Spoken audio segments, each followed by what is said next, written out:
বলো তোমরা সবাই কেমন আছো? আশা করি ভালো আছো এবং ঘরে আছো। তোমরা জানো যে বর্তমান পরিস্থিতি কতটা সংকটজনক, তাই তো? হয়তো আমাদের এভাবে দেখা বা সাক্ষাৎ হতো না, আমাদের সরাসরি দেখা হতো। তো আজকে বর্তমান পরিস্থিতি এতটাই সংকটজনক এবং উদ্বেগজনক যে কারণে আমরা এরকম একটা পরিস্থিতিতে আসতে বাধ্য হয়েছি। বিভিন্ন শিক্ষক শিক্ষিকারা তোমাদের কাছে বিভিন্ন ভিডিও প্রেরণ করে সাহায্য করছে তোমাদেরকে। আমারও একটা ক্ষুদ্র প্রচেষ্টা। আমি আগের দিনই তোমাদের বলেছিলাম যে তোমাদেরকে একটা ভাষা সংক্রান্ত কিছু ভিডিও দেবো, কেমন? তো আজকে তোমাদের ভাষার যে বিষয়টা নিয়ে আমি আলোচনা করব সেটা অত্যন্ত গুরুত্বপূর্ণ। জিনিসটা কি? জিনিসটা হচ্ছে ধ্বনিতত্ত্ব, তাই তো? আমরা জানি ভাষার কিছু বিভিন্ন দিক আছে, যেমন ধ্বনিতত্ত্ব, বাক্যতত্ত্ব, শব্দার্থতত্ত্ব এবং রূপতত্ত্ব। তো আজকে আমাদের আলোচ্য বিষয় ধ্বনিতত্ত্ব, কেমন? চলো তাহলে ধ্বনিতত্ত্ব সম্পর্কে আজকে আমরা একটু আলোচনা করি।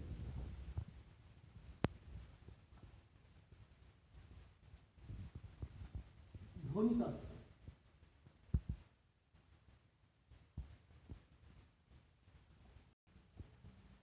এবার আমার প্রশ্ন হচ্ছে যে ধ্বনিতত্ত্ব কি? ধ্বনিতত্ত্ব বলতে আমরা বুঝি স্বরধ্বনি ও ব্যঞ্জন ধ্বনি সংক্রান্ত যা কিছু আছে সমস্ত। তাহলে কি আমরা আজকে স্বরধ্বনি আর ব্যঞ্জন ধ্বনি পড়বো? না, আজকে আমি তোমাদের যেটা করাবো সেটা হচ্ছে ব্যঞ্জন ধ্বনি। কেমন? আজকে আমি তোমাদের করাবো ব্যঞ্জন ধ্বনি। আমি স্বরধ্বনিটা তোমাদের নেক্সট ক্লাসে করাবো। আজকে আমি কেন ব্যঞ্জন ধ্বনি করাবো?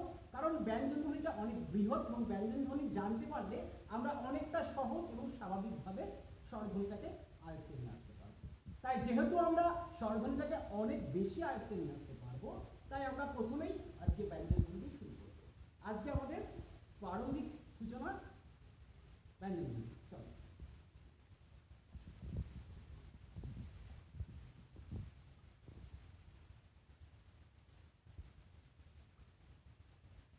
ব্যঞ্জন ধ্বনি। তো আমি তো তোমাদেরকে বললাম যে স্বরধ্বনি আলোচনা প্রসঙ্গ আমি এই মুহূর্তে করছি না। তাহলে প্রথম ব্যঞ্জন ধ্বনি আমরা আগে জানতে হবে ব্যঞ্জন ধ্বনি কিভাবে এসেছে। প্রথমে ধ্বনিকে দুটো ভাগে ভাগ করা যায়, কেমন? একটা হচ্ছে বিভাজ্য ধ্বনি আর একটা হচ্ছে অবিভাজ্য ধ্বনি। বিভাজ্য ধ্বনি কোনগুলো? না, যে ধ্বনিগুলোকে ভাঙা যায় তাকে বলা হয় বিভাজ্য ধ্বনি। আমাদের মুখগহ্বর থেকে বা আমাদের বাকযন্ত্র থেকে উচ্চারিত প্রত্যেকটি ধ্বনি বিভাজ্য। যেমন 500 টাকা, 500 টাকা, রবীন্দ্রনাথ, রবীন্দ্রনাথ, এখানে অনেকটা সেই দল বিশ্লেষণের মতো বলতে পারে। তবে তাহলে এই বিভাজ্য ধ্বনি বা অবিভাজ্য ধ্বনির পার্থক্য কোথায়? অবিভাজ্য ধ্বনি হচ্ছে ছেদ, জ্যোতি, সুরতরঙ্গ। এই যে ছেদ, জ্যোতি, সুরতরঙ্গ, শাসাঘা, এগুলোকে আমরা বলবো অবিভাজ্য। ক্লিয়ার? এবার বলি বিভাজ্য ধ্বনিকে আমরা দুভাগে ভাগ করি। কভাগে ভাগ করি? দুভাগে ভাগ করি। বিভাজ্য ধ্বনিকে আমরা দুভাগে ভাগ করি, একটা হচ্ছে স্বরধ্বনি আর একটা হচ্ছে ব্যঞ্জন। তো আজকে আমাদের আলোচ্য ব্যঞ্জন। কেমন? দেখো তাহলে ব্যঞ্জন ধ্বনি বলতে আমরা কি বুঝি? ব্যঞ্জন ধ্বনি বলতে আমরা কি বুঝি? ব্যঞ্জন ধ্বনি বলতে আমরা কি বুঝি? যে ধ্বনি স্বরধ্বনির সাহায্য ছাড়া উচ্চারিত হতে পারে না তাকে ব্যঞ্জন ধ্বনি বলে। না, এটা অনেক ছোটবেলায় বলেছে, এটা ঠিক হয় না। এটা তো অবশ্যই ঠিক কথা, কিন্তু এখন আমরা যে স্টেজে বিলং করছি এই সংজ্ঞাতে শুধুমাত্র হবে না। তাহলে আমাদের কি করতে হবে? আমাদের যথাযথ সংজ্ঞা দিতে হবে। যেমন যেমন যে ধ্বনি উচ্চারণ করতে মুখগহ্বরের কোথাও না কোথাও স্পর্শ বা টাচ করে উচ্চারিত হয় তাকে বলা হয় ব্যঞ্জন ধ্বনি। যে ধ্বনি উচ্চারণ করতে মুখগহ্বরের কোথাও না কোথাও স্পর্শ করে উচ্চারিত হয় তাকে বলা হয় ব্যঞ্জন ধ্বনি। যেমন আমাদের বাংলা বর্ণমালায় 47টি ব্যঞ্জন বর্ণ রয়েছে। কতগুলো রয়েছে? 47টি ব্যঞ্জন বর্ণ রয়েছে। এবার এই ব্যঞ্জন বর্ণকে দুটো ভাগে ভাগ করা যায়। যেমন একটা হচ্ছে প্রকৃতি অনুযায়ী শ্রেণী বিভাগ আর একটা হচ্ছে উৎস অনুযায়ী শ্রেণী বিভাগ। তো যাই হোক, আমি এই দুটো এই মুহূর্তে তোমাদের বলবো, মানে উচ্চারণ অনুযায়ী শ্রেণী বিভাগ আর প্রকৃতি অনুযায়ী শ্রেণী বিভাগ। এই কোনো বিভাগে আমি আসবো না, আমি সম্পূর্ণ একটা ঢালাও একটা এলাবোরেটলি তোমাদের একটা আলোচনা করব। কেমন? তো প্রথমেই আমাদের জানার দরকার ক থেকে চন্দ্রবিন্দু আমরা জেনেছি। কেমন? চলো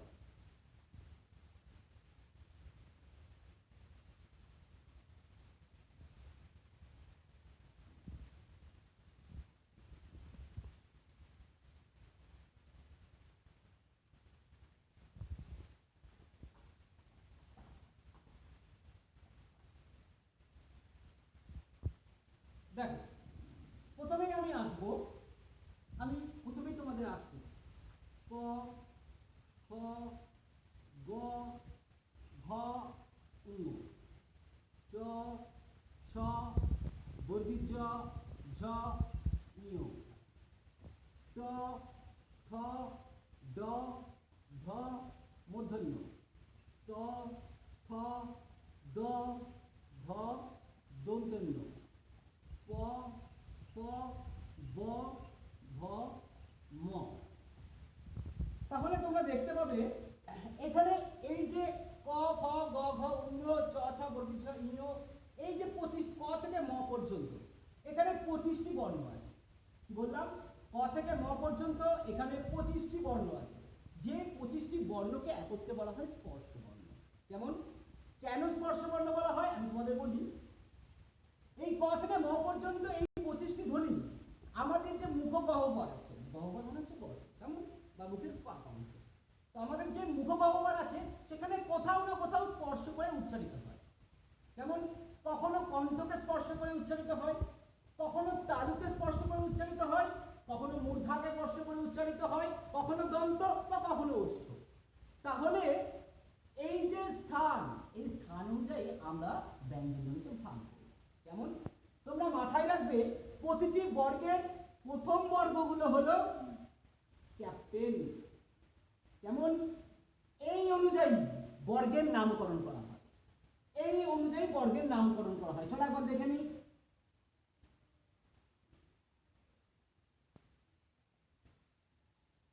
দেখো তো ক, খ, গ, ঘ, ঙ, এখানে যে 5টি বর্ণ আছে এই 5টি বর্ণকে ক বর্গ বলে। কি বলে? এই 5টি বর্গকে বলে ক বর্গ। ক বর্গ বলে, এই 5টি বর্ণকে ক বর্গ বলে। এই এদের উচ্চারণ স্থান কোথায়? ক বর্গের উচ্চারণ স্থান হচ্ছে কণ্ঠ। এরা কণ্ঠ থেকে উচ্চারিত হয়। কোথা থেকে উচ্চারিত হয়? কণ্ঠ থেকে উচ্চারিত হয়। কেমন? যেহেতু কণ্ঠ থেকে উচ্চারিত হয় তাই এদেরকে বলা হয় কণ্ঠধ্বনি। মনে থাকবে। আর এই 5টাকে একটুখানি আমি আলাদা করে দিলাম। কেন আলাদা করে দিলাম আমি পরে বলছি। তাহলে ক, খ, গ, ঘ, ঙ, এই 5টা ধ্বনিকে কি বলে না ক বর্গ বলে এবং এর উচ্চারণ স্থান কণ্ঠ। আচ্ছা, চ, ছ, বর্গীয় ঝ, ঞ, এই 5টা ধ্বনির উচ্চারণ স্থান হচ্ছে তালু। তালু কোনটা? আমাদের দাঁত। দাঁতের যেটাকে আমরা মাড়ি বলি সেটা হচ্ছে দন্তমূল। গাছের শিকড় যেমন গাছকে ধরে রাখে তেমন দাঁতের মূল দাঁতকে ধরে রাখে। কেমন? সেটাকে বলা হয় মাড়িটাকে বলা হয় দন্তমূল। আর দন্তমূলের ঠিক উপরের অংশটা, দন্তমূলের ঠিক উপরের অংশটা মানে তার সামান্য উপরের যে অংশটা তাকে বলা হয় তালু। যেমন এই চ, ছ, বর্গীয় ঝ, ঞ, এই কটাকে বলা হয়, এটাকে বলা হয় চ বর্গ। এর উচ্চারণ স্থান তালু। কেমন?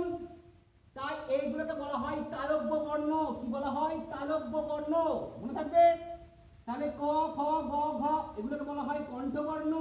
চ, ছ, বর্গীয় ঝ, ঞ এটাকে বলা হয় তালব্য বর্ণ। এবার দেখো ট, ঠ, ড, ঢ মূর্ধন্য। এবার তাহলে বলো যে এই বর্গটার নাম কি? ট বর্গ। ট এই গ্রুপের ক্যাপ্টেন, তাই নাম হয় ট বর্গ। এর উচ্চারণ স্থান কোথায় বলতো? আমি বললাম তালু, তাই তো? আমি বললাম কোথায়? তালু। তালুর ঠিক উপরের অংশটা, যেখান থেকে উচ্চারণ করতে হলে আমাদের জিহ্বাটাকে সামান্য উল্টাতে হয়। দেখো আমি উচ্চারণ করছি ট, ট, তাহলে কি বললাম? ট। ট উচ্চারণ করতে গেলে জিহ্বাটাকে আমি সামান্য এরকম ভাবে বাঁকালাম, মানে পশ্চাৎ অংশটা যেখানে যে টাচ করছে জিহ্বাটা সেটাকে বলা হচ্ছে মূর্ধা। ক্লিয়ার? যখন জিহ্বাটা বেঁকে যায় তখন সেটাকে বলা হচ্ছে মূর্ধা। তাহলে ট, ঠ, ড, ঢ মূর্ধন্য। আমরা দেখো মূর্ধন্য, আমরা বলি না মূর্ধন্য, সেই মূর্ধন্য মানে হচ্ছে মূধর্ণ ন, মানে মূর্ধাকে স্পর্শ করে যে ন উচ্চারিত হয় তাকে বলা হয় মূধর্ণ ন। তাহলে ট, ঠ, ড, ঢ এবং মূর্ধন্য এই 5টা ধ্বনিকে বলা হয় ট বর্গের ধ্বনি এবং এর উচ্চারণ স্থান মূর্ধা, মূর্ধা। এবার আমরা দেখব, দেখো ত থ দ ধ দন্তের ধ্ব, এই পাঁচখানা ধ্বনি আছে। ত থ দ ধ দন্তের উচ্চারণ স্থান কোথায়? তোমরা উচ্চারণ করো আগে পাঁচ, তারপর আমি উচ্চারণ করবো। দেখো ত কোথায় লাগছে? ত থ দ কোথায় লাগছে বলো? দাঁতে লাগছে। আমাদের উচ্চারণ স্থান দাঁত। তাহলে ত থ এই বর্গের নাম ত বর্গ, এবং উচ্চারণ স্থান দন্ত। ক্লিয়ার? এই জন্য আমরা একে বলি মূর্ধন্য ন, এই জন্য আমরা একে বলি দন্তের ন। ক্লিয়ার? এই নয়ের উচ্চারণ স্থান দাঁত থেকে হয়, তাই একে দন্তের ন বলা হয়। এবার আমরা আসবো প প ব ভ ম। কেমন? এই যে প প ব ভ ম, এবার একটুখানি আমি তোমাদের বলি, দেখো প প ব ভ ম উচ্চারণ করতে গেলে কিসের প্রয়োগ করতে হচ্ছে? আমরা কখনো কখনো বলে ফেলি যে বলতো হা করে বাবা বলতো, বলতে পারি আমরা? তোমরা একটু চেষ্টা করে দেখো, পারি? দেখো হা করে বাবা বলতে পারি না, কিন্তু কাকা বলতে পারি, তাই না? কাকা বলাই যেতে পারে, বাবা বলতে পারি না। কেন? কারণ এটাই, বটা হচ্ছে অষ্টধ্বনি, বটা হচ্ছে অষ্টধ্বনি। ওষ আমাদের উপরের এই ঠোঁটটাকে, এটাকে বলা হয় ওষ্ঠ, আর এটাকে বলা হয়, নিচের অংশটাকে বলা হয় অধর। কেমন? এই ওষ্ঠ আর অধর পরস্পরকে স্পর্শ করে। তো আমরা যখন বাবা বলতে যাই তখন হা করে কি করে বলবো? ওরা দেখা বলতে স্টার্টই করতে পারছে না, তাহলে বাবাটা আসবে কোথা থেকে? বোঝা গেল কি বললাম? যেহেতু ওষ্ঠ এবং অধর একে অপরকে স্পর্শ করে না, তাই তাদেরকে বলা হয়, তাই বাবা বলা যায় না। কেমন? আর প ফ ব ভ ম এই পাঁচটা ধ্বনিকে একত্রে কি ধ্বনি বলা হয়? একত্রে বলা হয় এদেরকে ব বর্গের ধ্বনি বা ওষ্ঠ ধ্বনি, সরি প বর্গের ধ্বনি, প বর্গ এবং অষ্টধ্বনি, অষ্টধ্বনি। তাহলে আমরা কি শিখলাম? চলো একবার দেখে নিই গিয়ে আমরা। ক থেকে ম পর্যন্ত এই 25টা ধ্বনি মুখগহ্বরের কোথাও না কোথাও স্পর্শ করে উচ্চারিত হয়, তাই এই 25টা ধ্বনিকে একত্রে কি বলা হয়? স্পর্শবর্ণ বা স্পর্শধ্বনি। ক্লিয়ার? বেশ। আচ্ছা, ক থেকে উ পর্যন্ত এইটাকে বলা হয় ক বর্গ, উচ্চারণ স্থান কণ্ঠ। চ থেকে ই পর্যন্ত এটাকে বলা হয় চ বর্গ, উচ্চারণ স্থান তালু, তার এর নাম তালব্য বর্ণ। ট থেকে মূর্ধন্য পর্যন্ত এর উচ্চারণ স্থান ট, উচ্চারণ স্থান মূর্ধা, এবং এটাকে বলা হয় ট বর্গ নামে। ত থেকে দন্তন্য পর্যন্ত এর উচ্চারণ স্থান দন্ত, নামকরণ দন্ত ত বর্গ নামে। এবং ক থেকে ম পর্যন্ত উচ্চারণ স্থান ওষ্ঠ এবং নামকরণ প নামে। প্রত্যেকটা বর্গের প্রথম অক্ষর দিয়ে নামকরণ করা হয়। এইটুকুনিকে বলা হয়, এটুকুনিকে বলা হয় ওষ্ঠধ্বনি, এটুকুনিকে বলা হয় দন্তধ্বনি, এই অংশটাকে বলা হয় মূর্ধন্য ধ্বনি, এই অংশটাকে বলা হয় তালব্য ধ্বনি, আর এই অংশটাকে বলা হয় কণ্ঠধ্বনি। ক্লিয়ার? কণ্ঠ তা এইটুকুনি একবার তোমরা ভালো করে দেখে নাও।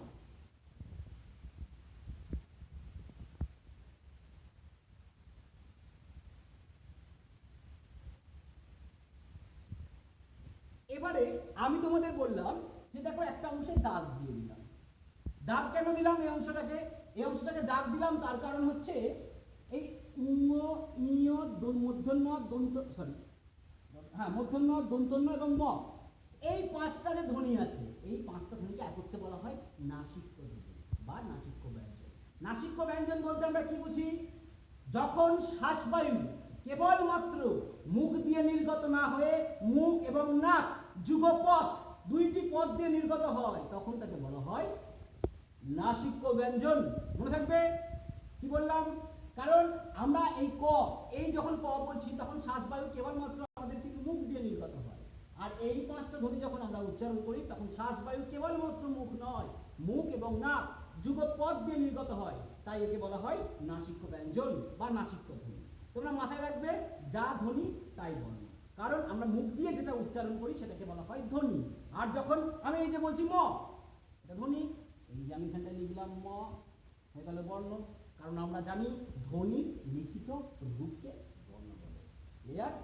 তাই আমি কখনো নাসিক্য ব্যঞ্জন বলছি, কখনো নাসিক্য বর্ণ বলছি, কখনো নাসিক্য ধ্বনি বলছি।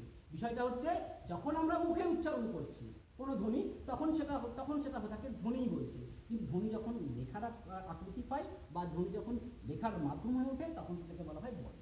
ধ্বনির লিখিত রূপকে বলা হয় বর্ণ। ক্লিয়ার?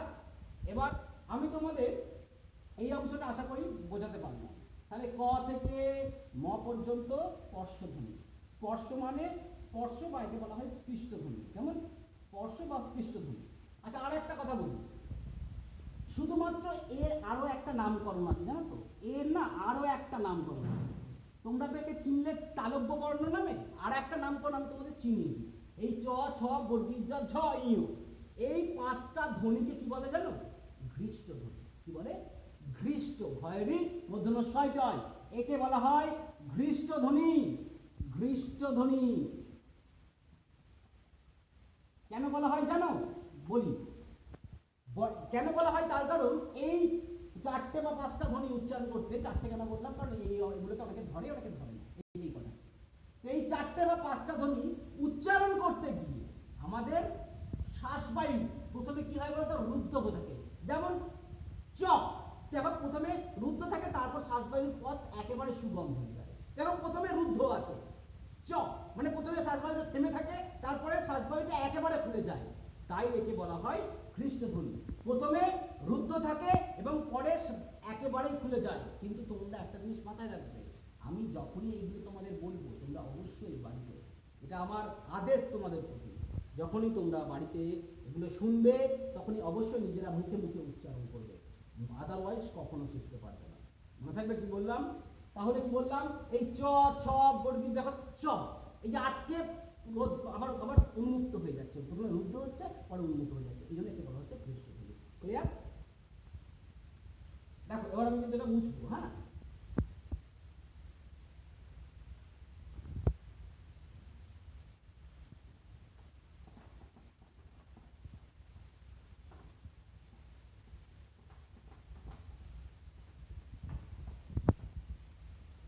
তাহলে আমি তো ম পর্যন্ত পেলাম। এবার কি আছে? ধরো প, ফ, ব, ভ, ম। এবার আমরা যে ধ্বনিটা পাই সেটা হচ্ছে তালবস্য, মূর্ধন্য ষ, দন্তেশ্ব আর হ। এই চারটে ধ্বনি পাই, তালবস্য, মূর্ধন্য ষ, দন্তেশ্ব আর হ। এই চারটে ধ্বনিকে কি বলা হয় জানো? এই চারটে ধ্বনিকে বলা হয় ঊষ্মধ্বনি বা ঊষ্ম বর্ণ। কারণ এই চারটে ধ্বনি উচ্চারণ করতে গেলে আমাদের শ্বাস, আমাদের ভেতর থেকে একটা গরম বাতাস নির্গত হয়। কি হয়? গরম বাতাস। হাত দেবে মুখের সামনে, দেখবে তালবস্য, মূর্ধন্য ষ, দন্তেশ্ব আর হ, এই চারটে ধ্বনিকে একত্রে বলা হয় ঊষ্মধ্বনি। কি বলা হয়? ঊষ্মধ্বনি। কেমন? এটাকে বলা হয় ঊষ্মধ্বনি। এবার মাথায় রাখবে, এটা এই চারটাকে যেমন ঊষ্মধ্বনি বলা হয়, তেমন এই তিনটেকে একত্রে বলা হয় শীষধ্বনি। কি বলা হয়? শীষধ্বনি।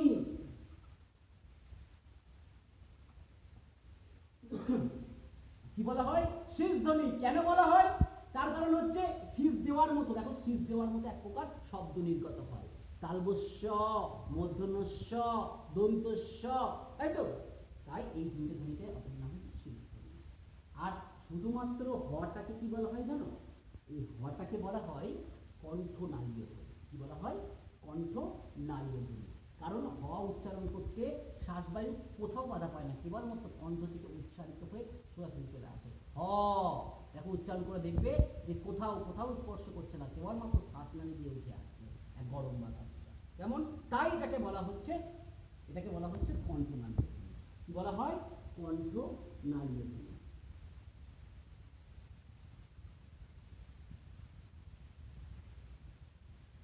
এ মা, তালবস্য, মূর্ধন্য ষ, দন্তেশ্ব, হ, ম পর্যন্ত পড়ালাম তোমাকে, তাই তো?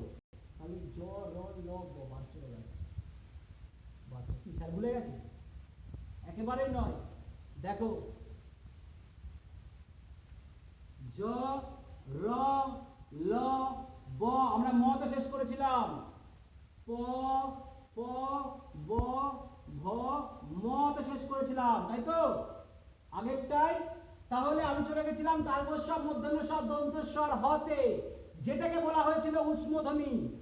মাথায় রাখবে, এই স্পর্শধ্বনি আর ঊষ্মধ্বনি এর মাঝে জ, র, ল, ব অবস্থান করে বলে এদেরকে বলা হয় অন্তস্থ ধ্বনি। কি বলা হয়?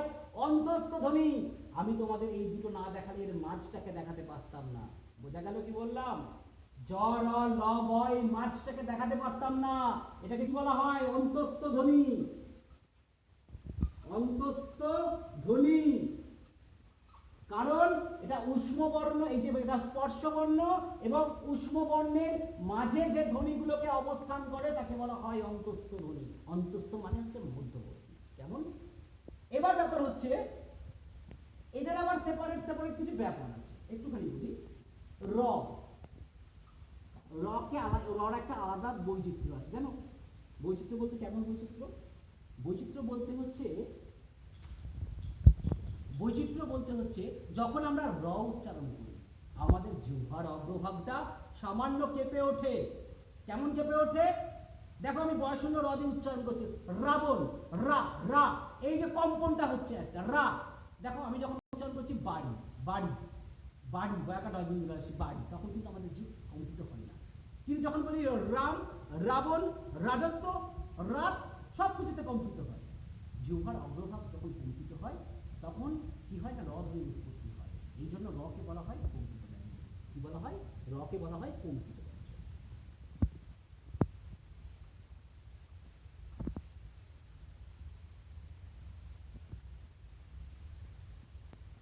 রকে বলা হয় কম্পিত ব্যঞ্জন।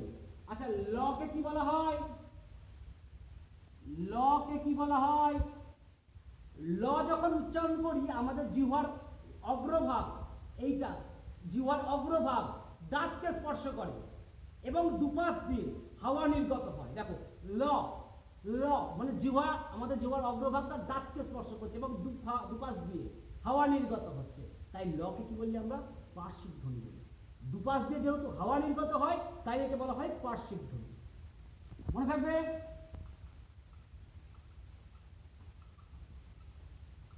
আমরা এটাকে বলি পার্শ্বিক ধ্বনি। কেন পার্শ্বিক ধ্বনি বলি? কারণ এর দুপাশ দিয়ে হাওয়া নির্গত হয়। বেশ, তাহলে জ র ল ব, বয়ের কোনো শব্দীকরণ নেই এই মুহূর্তে, তাহলে তালবস্য মধ্যস্ব হ।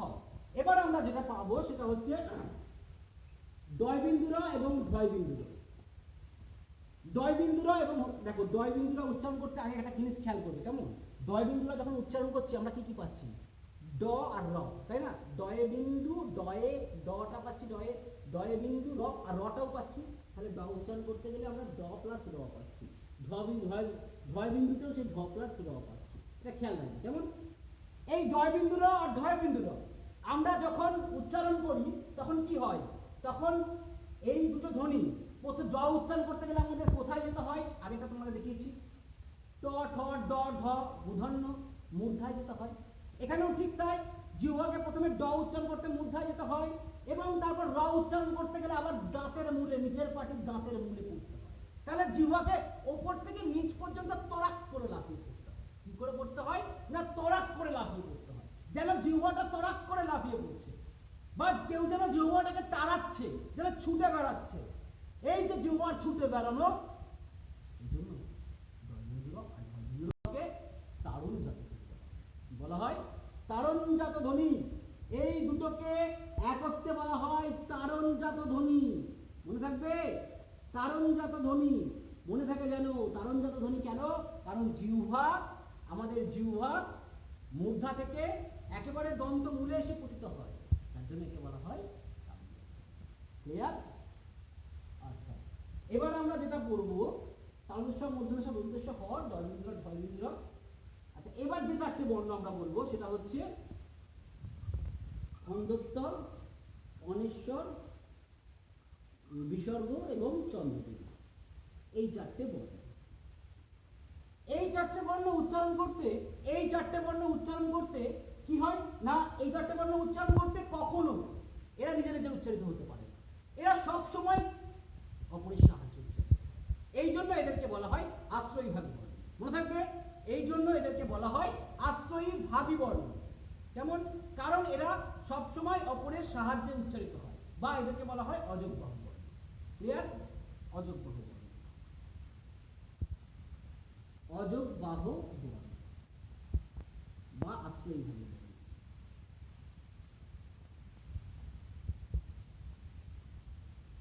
তাহলে আমরা অনেকটাই পেলাম।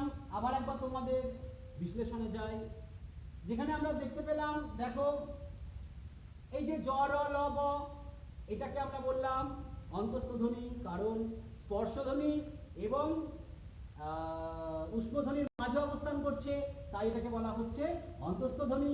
এবং তালবস্য মূর্ধন্য দন্তেশ্ব হওয়া চারটে ধ্বনিকে একত্রে বলা হয় উষ্মধ্বনি, কারণ এই চারটে ধ্বনি উচ্চারণ করতে হলে কি হয়, উষ্ণ বাতাস নির্গত হয়। তারপরে তালবস্য মূর্ধন্য দন্তেশ্ব, এই তিনটে ধ্বনিকে একত্রে বলা হচ্ছে শীষ ধ্বনি। কেন শীষ ধ্বনি বলা হচ্ছে, কারণ শীষ দেওয়ার মধ্যে এক প্রকার শব্দ নির্গত হয়। হকে কণ্ঠনালীয় বলা হয়, কণ্ঠনালী থেকে হ উচ্চারণ হয় বলে। ভয়বিন্দুলকে তারণজাত ধ্বনি বলা হয়। এবং খণ্ডত্ব, অনিশ্বর, বিসর্গ, চন্দ্রবিন্দুকে বলা হয় অযুক্ত। এই হচ্ছে তোমাদের ব্যঞ্জনবর্ণের একটা কমপ্লিট একটা বিষয় তোমাদের কাছে জানো। এবার আমি তোমাদেরকে আর একটা জিনিস দেখাবো, ঠিক আছে? একটু তোমরা খেয়াল রাখবে, কেমন? আমি এটা মুছে দেবো।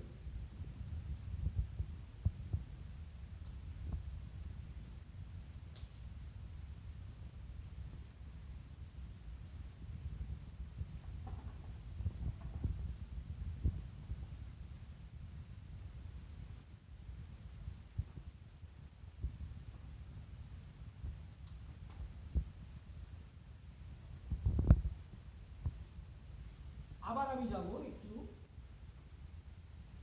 ক খ, চলো ক, খ, গ, ঘ, ঙ, চ, ছ, বর্গীয় ঝ, ঝ, ঞ, ট, ঠ, ড, ঢ, মধ্যমে। দেখো তোমাদের কিন্তু অক্ষটাও আবার সেরা হয়ে যাচ্ছে এই বলে, তাই না? দেখো ট ঠ ড মধ্যম। আচ্ছা, ট, ঠ, ড, ঢ, দন্তন্য, প, ফ, ব, ভ, ম। এবার ব্যাপার হচ্ছে আমরা আরেকটা জিনিস শিখবো, একটা হচ্ছে ঘোষ ধ্বনি, অঘোষ ধ্বনি, অল্প প্রাণ ধ্বনি আর মহাপ্রাণ ধ্বনি। প্রথমে আমরা আসি অল্প প্রাণ ধ্বনি। যে ধ্বনি অল্প প্রাণ, প্রাণ মিন্স বায়ু, যে ধ্বনি উচ্চারণ করতে অল্প বাতাসের প্রয়োজন হয়, যেমন যে ধ্বনি উচ্চারণ করতে বা যে ধ্বনিগুলি উচ্চারণ করতে অল্প বাতাসের প্রয়োজন হয় তাকে বলা হয় অল্প প্রাণ ধ্বনি। মাথায় রাখবে, মাথায় রাখবে প্রতিটি বর্গের প্রথম আর তৃতীয় অল্প প্রাণ। প্রতিটি বর্গের, কথাটা মানে মাথায় থাকে, প্রতিটি বর্গের, এটাও তাই, এটাও তাই, এটাও তাই, এটাও তাই, এটাও তাই, এটাও তাই, এটাও তাই, এটাও তাই, প্রতিটি বর্গের প্রথম ও তৃতীয় হচ্ছে অল্প প্রাণ বর্ণ বা ধ্বনি। ক্লিয়ার? এবং দ্বিতীয় আর চতুর্থ মহাপ্রাণ। মহাপ্রাণ মানে কি, যে ধ্বনিগুলো উচ্চারণ করতে বেশি শ্বাসবায়ুর প্রয়োজন হয়। প্রাণ মানে বায়ু, যে ধ্বনিগুলি সৃষ্টি করতে বেশি শ্বাসবায়ুর প্রয়োজন হয় তাকে বলা হয় মহাপ্রাণ ধ্বনি। ক্লিয়ার? তাহলে মহাপ্রাণ ধ্বনি, প্রাণ মানে হচ্ছে বায়ু, তাহলে মহাপ্রাণ মানে বেশি বাতাস লাগে। তেমন এই যে এইটা, এইটা, এইটা, এইটা, এইটা, এইটা, এইটা, এইটা, এইটা, এইটা, এইটা অল্প প্রাণ, এটি মহাপ্রাণ। প্রতিটি বর্গের প্রথম এবং প্রতিটি বর্গের প্রথম এবং তৃতীয় অল্প প্রাণ, প্রতিটি বর্গের দ্বিতীয় এবং চতুর্থ। তাহলে আমরা অল্প প্রাণ শিখে গেলাম, মহাপ্রাণ শিখে গেলাম। ক্লিয়ার? আচ্ছা, এবার আমরা আসবো অঘোষ আর ঘোষ। কেমন? আসবো অঘোষ আর ঘোষ। প্রথমে আমি বলে রাখি তোমাদেরকে যে অঘোষ ধ্বনি আর ঘোষ ধ্বনিটা কি। যে ধ্বনিগুলো উচ্চারণ, ঘোষ শব্দের অর্থ হচ্ছে সুর বা নাক। আমাদের এই যে কণ্ঠতন্ত্রী না, এখানে কণ্ঠতন্ত্রীতে এক প্রকার স্বরতন্ত্রী থাকে, কণ্ঠতন্ত্রীতে এক প্রকার স্বরতন্ত্রী থাকে। ঠিক কেমন বলতো, একটু এদিকে, এই যে এরকম এই পদ্মার মতো, এরকম ঝিলঝিল, এখান থেকে যদি পদ্মাটা কেটে দিই দেখবে তাহলে এই অংশটুকু লেগে থাকবে আর এগুলো ঝিলঝিল করে ঝুলবে, তাই না? তাহলে এই যে ঝিলঝিল করে ঝুল মানে একটা অংশটা এরকম ভাবে লেগে থাকে আর এটা না ঝিলঝিল করে ঝোলে। বলতে পারলে কোনো একটা মানে ওপরের অংশটা ধরো আছে আর এখান থেকে আমি তলা দিয়ে ধরো পাঁচ দিয়ে কাটতে শুরু করবো, তাহলে কি হবে, একটা ঝিলঝিল ঝিলঝিল ঝিলঝিল ব্যাপার থাকবে, তাই না? তো এই যে ঝিলঝিলের ব্যাপারটা থাকবে, আমাদের কণ্ঠতন্ত্রটা ঠিক কেমন, স্বরতন্ত্রটা যেটা আমাদের কণ্ঠের ভেতরে আছে, এই স্বরতন্ত্রগুলো এখন একটা সাহিত্য অবস্থায় আছে, এর উপর এর মধ্যে দিয়ে ধ্বনিগুলো যাতায়াত করে। যখন অঘোষ ধ্বনিগুলো যাতায়াত করে তখন কোনো প্রকার সুর বা অনুরণনের সৃষ্টি হয় না। যখন অঘোষ ধ্বনিগুলো যাতায়াত করে তখন কোনো প্রকার সুর বা অনুরণনের সৃষ্টি হয় না। তাহলে সুর সৃষ্টি না হলে, বলো, সুর সৃষ্টি না হলে তাহলে ঘোষ শব্দের অর্থ কি বললাম, সুর বা না। ক্লিয়ার? মাথায় রাখবে প্রতিটি বর্গের প্রথম আর দ্বিতীয়, প্রতিটি বর্গের প্রথম আর দ্বিতীয়, প্রতিটি বর্গের প্রথম আর দ্বিতীয় এটা হচ্ছে অঘোষ ধ্বনি, এটা হচ্ছে অঘোষ ধ্বনি। আর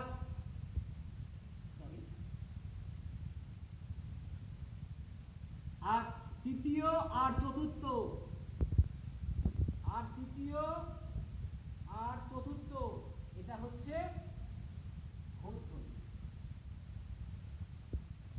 মানে কি দাঁড়ালো জায়গায়, মানে ক খ উচ্চারণ করতে গেলে আমাদের স্বরতন্ত্রের মধ্যে দিয়ে যখন আসে তখন কোনো প্রকার সুরের সৃষ্টি হয়, তাই এটা অবশ্যই। আর গ আর ঘ বা এই দ্বিতীয় বা এই যে তৃতীয় চতুর্থ ধ্বনিগুলো এরা যখন যাতায়াত করে তখন এক প্রকার সুর বা অনুরণনের সৃষ্টি হয়। এই যে সুর বা অনুরণনের সৃষ্টি হয়, তো এটাকে কি বলা হয়, এটাকে বলা হয় ঘোষ। ক্লিয়ার? শুধু এইটুকুনি মাথায় রাখবে যে অল্প প্রাণ প্রথম আর তৃতীয়, মহাপ্রাণ দ্বিতীয় আর চতুর্থ, অঘোষ প্রথম আর দ্বিতীয়, আর ঘোষ তৃতীয় আর চতুর্থ। এই কটা জিনিস মাথায় রাখবে। এই যে তোমাদের একটা সম্পূর্ণ ধারণা একটা দিলাম ল্যাঙ্গুয়েজ সম্পর্কে, এটা তোমাদের কিন্তু সারাটা জীবন মাথায় রাখতে হবে আপ টু কম্পিটিটিভ এক্সাম পর্যন্ত। ক্লিয়ার? আজকে আমি তোমাদের ব্যঞ্জন ধ্বনি নিয়ে আলোচনা করলাম, আমি নেক্সট দিন তোমাদের স্বরধ্বনি নিয়ে আলোচনা করব। কেমন? তোমরা আমি চেষ্টা করলাম তোমাদের কাছ পর্যন্ত পৌঁছানো, আমি জানি না কতটা তোমাদের বোঝাতে পারলাম বিষয়টা, তবে তোমরা যদি কোনো সমস্যা থাকে আর যদি কোনো রকম মনে করো যে বুঝতে পারিনি আমাকে জানাবে। আর সম্পূর্ণ ব্যাপারটা আরেকবার আমি যদি আবার অ্যানালাইসিস করতে আমি করে দিচ্ছি। ক থেকে ম স্পর্শধ্বনি, কেমন, তারপরে তালবস্য মধ্যস্ব দন্তস্ব, হ ধ্বনি, মাঝে জ র ল ব এটাকে আমরা বলি অন্তস্থ ধ্বনি,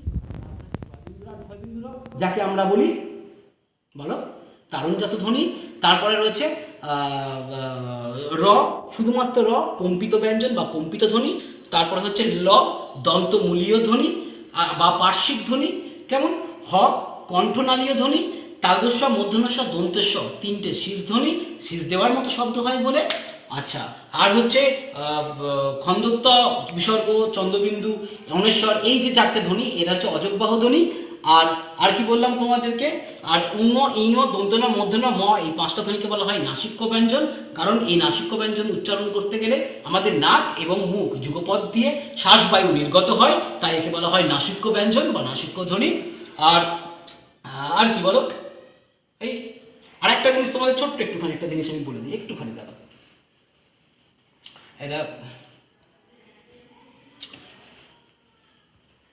এটা খেয়াল রাখবে, হ্যাঁ, রাইট অল্প প্রাণ ডট মহাপ্রাণ, ঠিক আছে। আচ্ছা, ড্যাশ অঘোষ আর হচ্ছে গোল ঘোষ।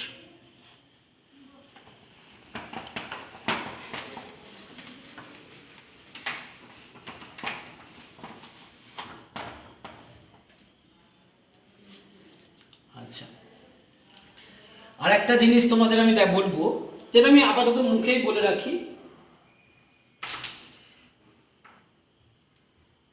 বর্ণ বর্ণ বা ধ্বনি কি, যেটা তোমাদের একটুখানি বললাম, মনে রাখবে বর্ণ আর ধ্বনি কিন্তু এক জিনিস নয়। কেমন, আমরা মুখে যখন উচ্চারণ করি তখন সেটা হয় ধ্বনি, আর যখন সেটা লিখি তখন সেটা হয় বর্ণ। কেমন, আবার এটা মাথায় রাখবে যে বর্ণ বা অক্ষরও এক জিনিস নয়। কেমন, বর্ণ আমরা বলি না যে অক্ষর ক অক্ষর খ অক্ষর, এটা ঠিক কথা নয়। আমাদের ছোটবেলা থেকে শুধুমাত্র ভুল শেখানো হয়েছে। এটা অক্ষর এটাকে বলে না। অক্ষর কোনগুলোকে বলে জানো, অক্ষর বা দল বা সিলেবাল। যাকে অক্ষর বলা হয় তাকে দল বলা হয়, তাকে সিলেবাল বলা হয়। যেমন ধরো রবীন্দ্রনাথ, রো বিন দ্র নাথ, রো বিন দ্র নাথ, এই যে এক নিঃশ্বাসে শব্দের যে ক্ষুদ্রতম অংশটুকু উচ্চারিত হয়, এক নিঃশ্বাসে শব্দের যে ক্ষুদ্রতম অংশটুকু উচ্চারিত হয়, যেমন রবীন্দ্রনাথের রবীন্দ্রনাথ, এই যে ক্ষুদ্রতম অংশটুকু উচ্চারিত হয়, এটাকে বলা হয় দল বা অক্ষর।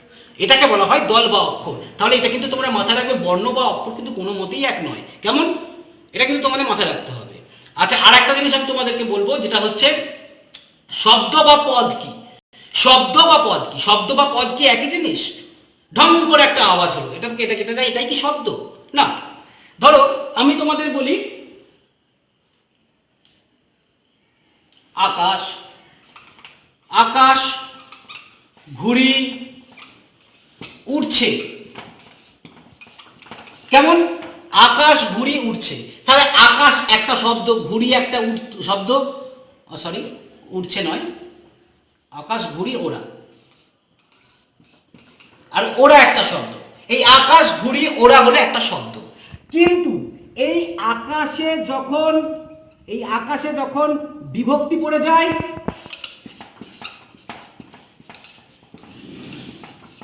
এই যে বিভক্তি পড়ে যায়, এই যে আকাশে যখন বিভক্তি পড়ে গেল, তখন সেটা কি হয়ে গেল বলতো? পদ। মাথায় থাকবে, মানে এটা মাথায় রাখবে, শব্দের সঙ্গে বিভক্তি যুক্ত হয়ে শব্দ পদে পরিণত হয়। বাক্যের মধ্যে যে যে যে শব্দগুলো থাকে আমরা সেগুলোকে পদ বলি, বাক্যের বাইরে যেগুলো থাকে তাকে আমরা শব্দ বলি। তাহলে আকাশ যখন শুধু বলি আকাশ, সেটা শব্দ। আকাশে ঘুড়ি উঠছে, আকাশে পদ। ক্লিয়ার? তাহলে তোমরা পদও শিখে গেলে, শব্দও শিখে গেলে। এবার নেক্সট কোনো দিন তোমাদের যখন, আজকে তোমাদের যখন ভাষা, আজ এই ভাষার প্রাথমিক একটা দিক করালাম, এর পরের দিন আরো ভাষা সম্পর্কে আরো বিস্তারিত আলোচনা করব। আর সব থেকে বড় কথা, তোমরা একটা জিনিস খেয়াল রাখবে, তোমরা যখন পড়বে কেমন, তখন অবশ্যই খুব ভালো করে হেডফোন ইউজ করবে। কেমন? সকলেই হেডফোন ইউজ করবে, হেডফোন ব্যবহার করে শুনবে, অনেক বেশি ভালো লাগবে। আর যার যার প্রবলেম থাকবে তোমরা আমাকে কমেন্ট করবে, আমি তোমাদের সকলের কমেন্টের উত্তর দিয়ে দেবো এবং সমাধান করে দেবো। কেমন? আর বর্তমান পরিস্থিতি কবে আবার সাধারণ হবে এই মুহূর্তে তো আমরা বুঝতে পারছি না, বা কেউই বুঝতে পারছি না। তো সেই একটা জায়গায় দাঁড়িয়ে অনেকের প্রশ্ন যে আমরা স্যার আমরা কবে থেকে পড়তে যাব, বা অনেক স্যারই তো পড়াচ্ছেন। তো এই মুহূর্তে দাঁড়িয়ে আমি একটা কথাই তোমাদের উদ্দেশ্যে বলি, যে বর্তমান পরিস্থিতি যা, সেখানে আমি কেবলমাত্র নিজের স্বার্থে এবং রাজ্য সরকারের কোনো রকম নিয়মকে মানে উল্লঙ্ঘন করে আমি তোমাদের পড়তে আসতে বলতে পারবো না। কেমন? এতে তোমাদের ক্ষেত্রে অনেক সমস্যা আসবে। আমি যেভাবেই পারি না কেন, যত কষ্ট করেই পারি না কেন, আমি তোমাদের কাছে ঠিক গিয়ে পৌঁছবো, আমি চেষ্টা করবো। কেমন? তোমরা ততক্ষণ ঠিক যেভাবে বাড়িতে আছো সবাই সেভাবেই বাড়িতে থাকো, পরিবারের সাথে সময় কাটাও, আর পড়াশোনা করো। যেটুকুনি সময় কাটাতে পারছো না, বিভিন্ন বিনোদন, কেউ আঁকা, কেউ বিভিন্ন রকম জিনিস নিয়ে থাকো।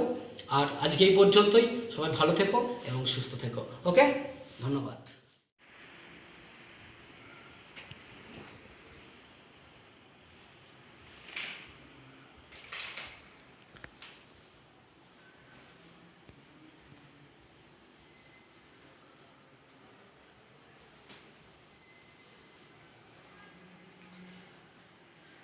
বলো, তোমরা সবাই কেমন আছো? আশা করি ভালো আছো এবং ঘরে আছো। তোমরা জানো যে বর্তমান পরিস্থিতি কতটা সংকটজনক, তাই তো? হয়তো আমাদের এভাবে দেখা বা সাক্ষাৎ হতো না, আমাদের সরাসরি দেখা হতো। তো আজকে বর্তমান পরিস্থিতি এতটাই সংকটজনক এবং উদ্বেগজনক, যে কারণে আমরা এরকম একটা পরিস্থিতিতে আসতে বাধ্য হয়েছি। বিভিন্ন শিক্ষক শিক্ষিকারা তোমাদের কাছে বিভিন্ন ভিডিও প্রেরণ করে সাহায্য করছে তোমাদেরকে। আমারও একটা ক্ষুদ্র প্রচেষ্টা, আমি আগের দিনই তোমাদের বলেছিলাম যে তোমাদেরকে একটা ভাষা সংক্রান্ত কিছু ভিডিও দেবো। কেমন? তো আজকে তোমাদের ভাষার যে বিষয়টা নিয়ে আমি আলোচনা করব, সেটা অত্যন্ত গুরুত্বপূর্ণ। জিনিসটা কি? জিনিসটা হচ্ছে ধ্বনিতত্ত্ব। তাই তো? আমরা জানি ভাষার কিছু বিভিন্ন দিক আছে, যেমন ধ্বনিতত্ত্ব, বাক্যতত্ত্ব, শব্দার্থতত্ত্ব এবং রূপতত্ত্ব। তো আজকে আমাদের আলোচ্য বিষয় ধ্বনিতত্ত্ব। কেমন? চলো তাহলে ধ্বনিতত্ত্ব সম্পর্কে আজকে আমরা একটু আলোচনা করি।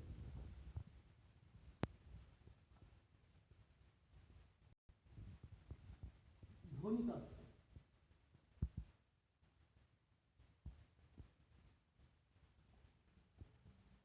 এবার আমার প্রশ্ন হচ্ছে যে ধ্বনিতত্ত্ব কি?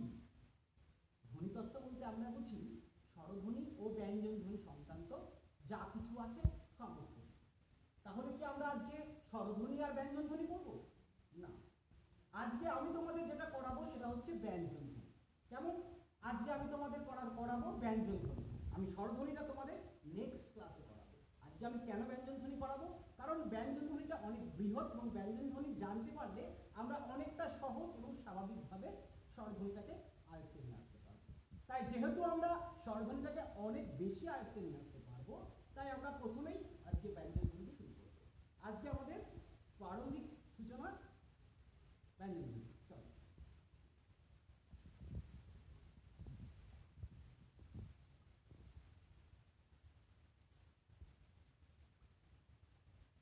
ব্যঞ্জন ধ্বনি। তো আমি তো তোমাদেরকে বললাম যে স্বরধ্বনি আলোচনা প্রসঙ্গ আমি এই মুহূর্তে করছি না। তাহলে প্রথম ব্যঞ্জন ধ্বনি আমরা আগে জানতে হবে ব্যঞ্জন ধ্বনি কিভাবে এসছে। প্রথমে ধ্বনিকে দুটো ভাগে ভাগ করা যায়। কেমন? একটা হচ্ছে বিভাজ্য ধ্বনি আর একটা হচ্ছে অবিভাজ্য ধ্বনি। বিভাজ্য ধ্বনি কোনগুলো? না, যে ধ্বনিগুলোকে ভাঙা যায় তাকে বলা হয় বিভাজ্য ধ্বনি।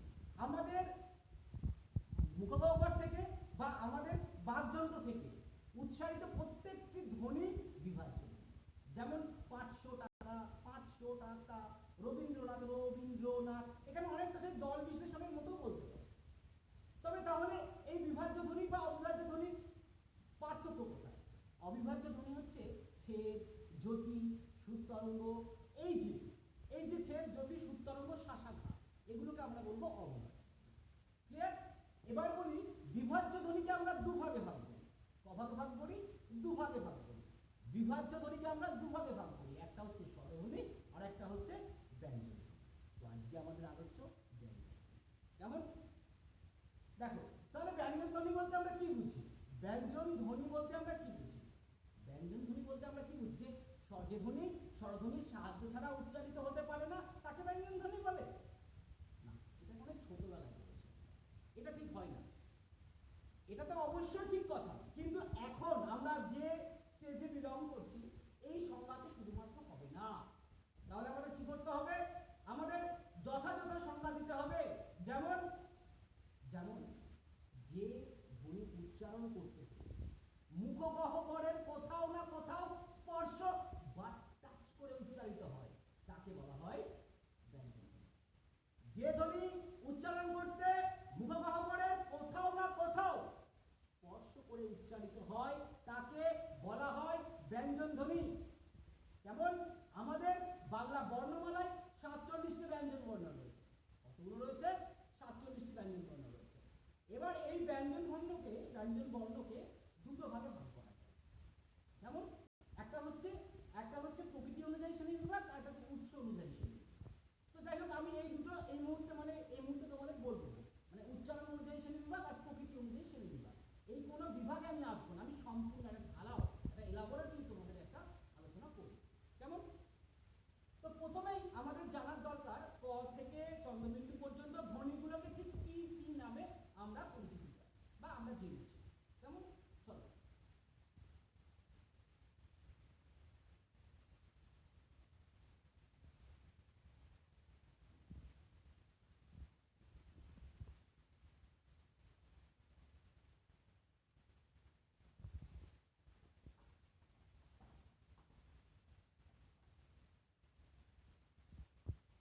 দেখো,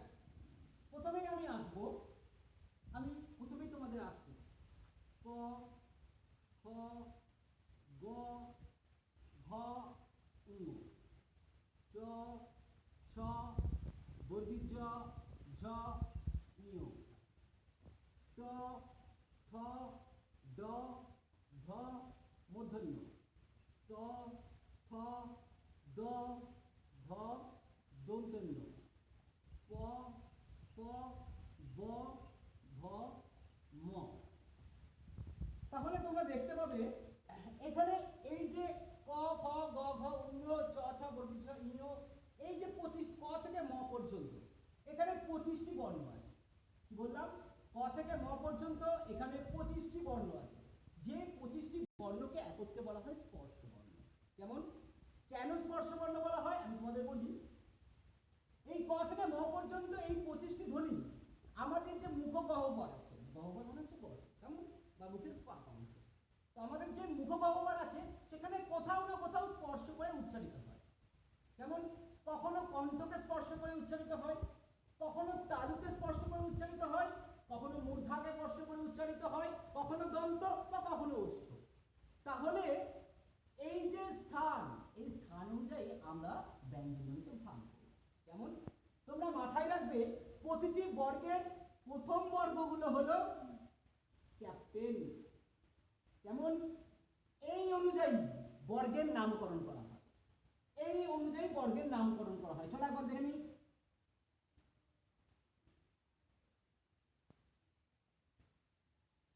দেখো তো ক খ গ ঘ ঙ, এখানে যে 5টি বর্ণ আছে এই 5টি বর্ণকে ক বর্গ বলে। কি বলে? এই 5টি বর্গকে বলে ক বর্গ। ক বর্গ বলে, এই 5টি বর্ণকে ক বর্গ বলে। এই এদের উচ্চারণ স্থান কোথায়? ক বর্গের উচ্চারণ স্থান হচ্ছে কণ্ঠ। এরা কণ্ঠ থেকে উচ্চারিত হয়। কোথা থেকে উচ্চারিত হয়?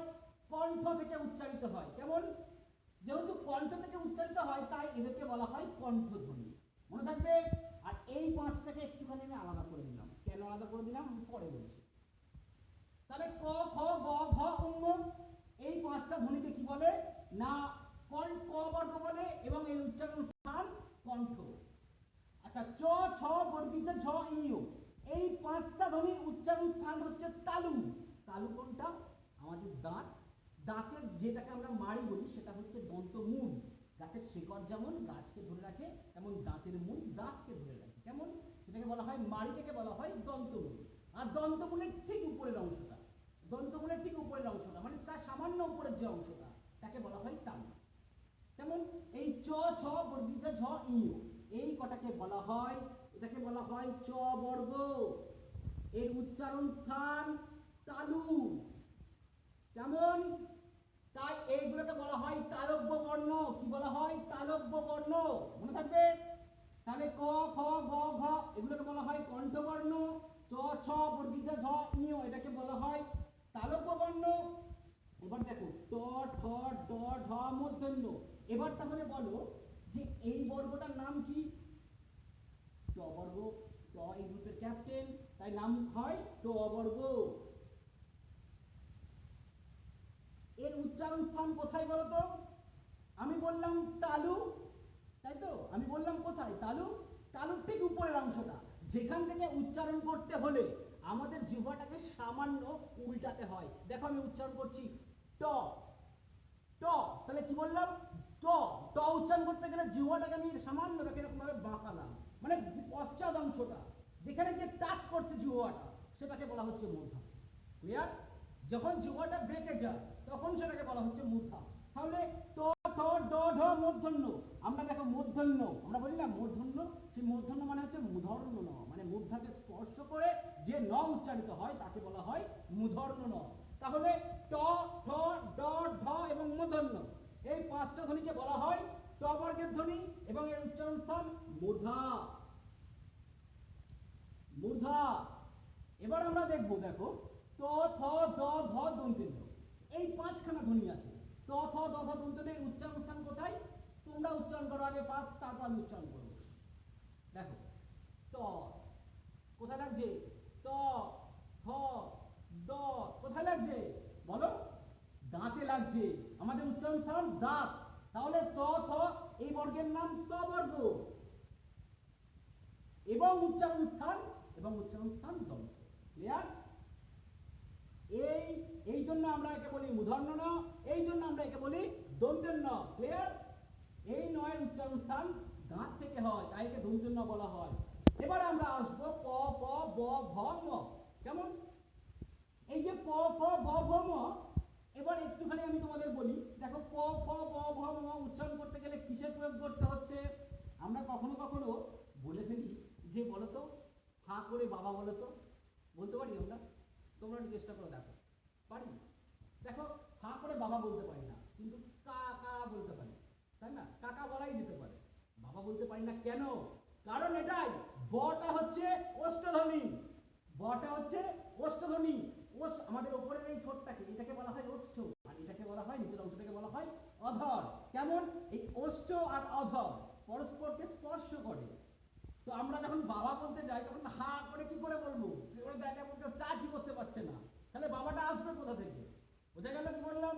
যেহেতু ওষ্ঠ এবং অধর একে অপরকে স্পর্শ করে না, তাই তাদেরকে বলা হয়, তো তাই তাই বাবা বলা যায় না। কেমন? আর প ফ গ ভ ম এই পাঁচটা ধ্বনিকে একত্রে কি ধ্বনি বলা হয়? একত্রে বলা হয় এদেরকে ব বর্গের ধ্বনি বা ওষ্ঠ ধ্বনি, সরি প বর্গের ধ্বনি, প বর্গ এবং ওষ্ঠধ্বনি, ওষ্ঠধ্বনি। তাহলে আমরা কি শিখলাম? চলো একবার দেখে নিই গিয়ে আমরা। ক থেকে ম পর্যন্ত এই 25টা ধ্বনি মুখগহ্বরের কোথাও না কোথাও স্পর্শ করে উচ্চারিত হয়, তাই এই 25টা ধ্বনিকে একত্রে কি বলা হয়? স্পর্শবর্ণ বা স্পর্শধ্বনি। ক্লিয়ার? বেশ। আচ্ছা, ক থেকে উ পর্যন্ত এইটাকে বলা হয় ক বর্গ, উচ্চারণ স্থান কণ্ঠ। চ থেকে ইউ পর্যন্ত এটাকে বলা হয় চ বর্গ, উচ্চারণ স্থান তালু, তার এর নাম তালব্য বর্ণ। ট থেকে মূর্ধন্য পর্যন্ত এর উচ্চারণ স্থান ট, উচ্চারণ স্থান মূর্ধা, এবং এটাকে বলা হয় ট বর্গ নামে। ত থেকে দন্তন্য পর্যন্ত এর উচ্চারণ স্থান দন্ত, নামকরণ দন্ত ত বর্গ নামে।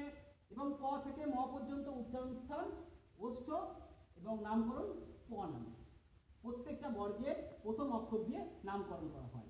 এগুলো এইটুকুনিকে বলা হয়, এটুকুনিকে বলা হয় ওষ্ঠধ্বনি, এটুকুনিকে বলা হয় দন্তধ্বনি, এই অংশটাকে বলা হয় মূর্ধন্য ধ্বনি, এই অংশটাকে বলা হয় তালব্য ধ্বনি, আর এই অংশটাকে বলা হয় কণ্ঠধ্বনি। ক্লিয়ার? কণ্ঠ তা এইটুকুনি একবার তোমরা ভালো করে দেখে নাও।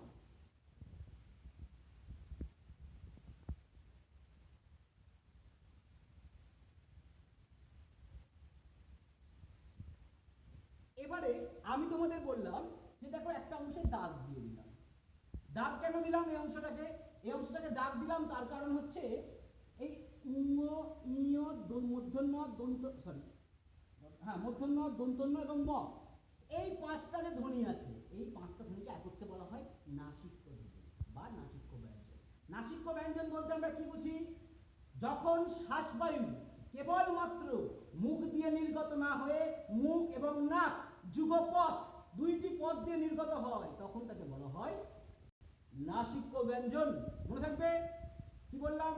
কারণ আমরা এই যখন ক বলছি তখন শ্বাসবায়ু কেবলমাত্র আমাদের কিন্তু মুখ দিয়ে নির্গত হয়, আর এই পাঁচটা ধ্বনি যখন আমরা উচ্চারণ করি তখন শ্বাসবায়ু কেবলমাত্র মুখ নয়, মুখ এবং নাক যুগপথ দিয়ে নির্গত হয়, তাই একে বলা হয় নাসিক্য ব্যঞ্জন বা ধ্বনি। তোমরা মাথায় রাখবে, যা ধ্বনি তাই বর্ণ, কারণ আমরা মুখ দিয়ে যেটা উচ্চারণ করি সেটাকে বলা হয় ধ্বনি। আর যখন আমি এই যে বলছি ম, এটা ধ্বনি, এই যে আমি এখানটায় লিখলাম ম, হয়ে গেল বর্ণ, কারণ আমরা জানি ধ্বনির লিখিত রূপকে বর্ণ বলে। ক্লিয়ার? তাই আমি কখনো নাসিক্য ব্যঞ্জন বলছি, কখনো নাসিক্য বর্ণ বলছি, কখনো নাসিক্য ধ্বনি বলছি। বিষয়টা হচ্ছে যখন আমরা মুখে উচ্চারণ করছি কোনো ধ্বনি তখন সেটা তাকে ধ্বনিই বলছি, কিন্তু ধ্বনি যখন লেখার আকৃতি পায় বা ধ্বনি যখন লেখার মাধ্যম হয়ে ওঠে তখন সেটাকে বলা হয় বর্ণ। ধ্বনির লিখিত রূপকে বলা হয় বর্ণ। ক্লিয়ার? এবার আমি তোমাদের এই অংশটা আশা করি বোঝাতে পারলাম। তাহলে ক থেকে ম পর্যন্ত স্পর্শধ্বনি। স্পর্শ মানে স্পর্শ বা একে বলা হয় স্পৃষ্টধ্বনি। কেমন? স্পর্শ বা স্পৃষ্টধ্বনি। আচ্ছা, আর একটা কথা বলি, শুধুমাত্র এর আরো একটা নামকরণ আছে, জানো তো? এর না আরো একটা নামকরণ আছে। তোমরা তো একে চিনলে তালব্য বর্ণ নামে, আর একটা নামকরণ আমি তোমাদের চিনিয়ে দিই। এই চ, ছ, বর্গীয় জ, ঝ, ইউ, এই পাঁচটা ধ্বনিকে কি বলে জানো? ঘৃষ্ট ধ্বনি। কি বলে? ঘৃষ্ট। ভয়েরই মধ্যম ছয়টায়, একে বলা হয় ঘৃষ্ট ধ্বনি। ঘৃষ্ট ধ্বনি কেন বলা হয় জানো? বলি। কেন বলা হয় তার কারণ এই চারটে বা পাঁচটা ধ্বনি উচ্চারণ করতে, চারটে কেন বললাম? কারণ এগুলোকে অনেকে ধরে, অনেকে ধরে না, এই কথা। এই চারটে বা পাঁচটা ধ্বনি উচ্চারণ করতে গিয়ে আমাদের শ্বাসবায়ু প্রথমে কি হয় বলতো? রুদ্ধ হয়ে থাকে।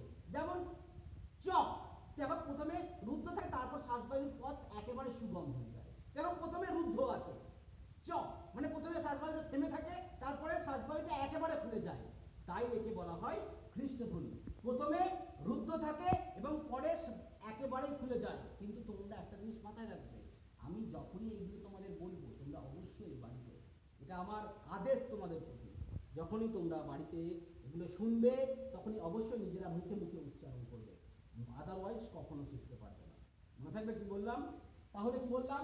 এই চ ছ বর্গী দেখো চ, এই যে আটকে আবার আবার উন্মুক্ত হয়ে যাচ্ছে, প্রথমে রুদ্ধ হচ্ছে পরে উন্মুক্ত হয়ে যাচ্ছে, এই জন্য একে বলা হচ্ছে পৃষ্ঠধ্বনি। ক্লিয়ার? দেখো এবার আমি কিন্তু এটা মুছবো। হ্যাঁ,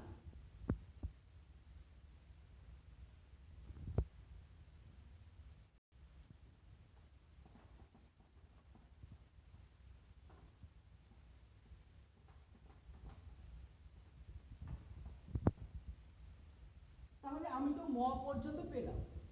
এবার কি আছে? ধরো প ফ ব ভ ম। এবার আমরা যে ধ্বনিটা পাই সেটা হচ্ছে তালবস্য, মূর্ধন্য ষ, দন্তেশ্ব আর হ। এই চারটে ধ্বনি পাই, তালবস্য, মূর্ধন্য ষ, দন্তেশ্ব আর হ। এই চারটে ধ্বনিকে কি বলা হয় জানো? এই চারটে ধ্বনিকে বলা হয় ঊষ্মধ্বনি বা ঊষ্ম বর্ণ। কারণ এই চারটে ধ্বনি উচ্চারণ করতে গেলে আমাদের শ্বাস, আমাদের ভেতর থেকে একটা গরম বাতাস নির্গত হয়। কি হয়? গরম বাতাস। হাত দেবে মুখের সামনে, দেখবে তালবস্য, মূর্ধন্য ষ, দন্তেশ্ব আর হ। এই চারটে ধ্বনিকে একত্রে বলা হয় ঊষ্মধ্বনি। কি বলা হয়? ঊষ্মধ্বনি। কেমন? এটাকে বলা হয় ঊষ্মধ্বনি। এবার মাথায় রাখবে, এটা এই চারটাকে যেমন ঊষ্মধ্বনি বলা হয়, তেমন এই তিনটেকে একত্রে বলা হয় শীষধ্বনি। কি বলা হয়? শীষধ্বনি।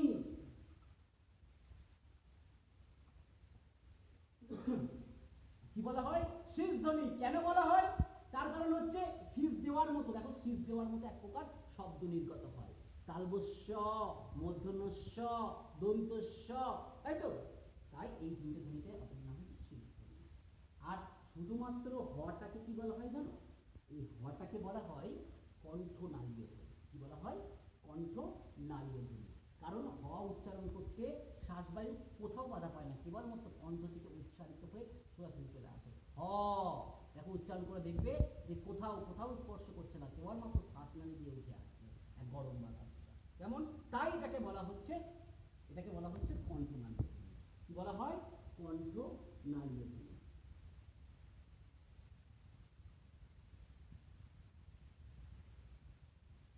এ মা, তালবস্য, মূর্ধন্য ষ, দন্তেশ্ব হ, ম পর্যন্ত পড়ালাম তোমাকে, তাই তো? তাহলে জ, র, ল, ব বাদ চলে গেল।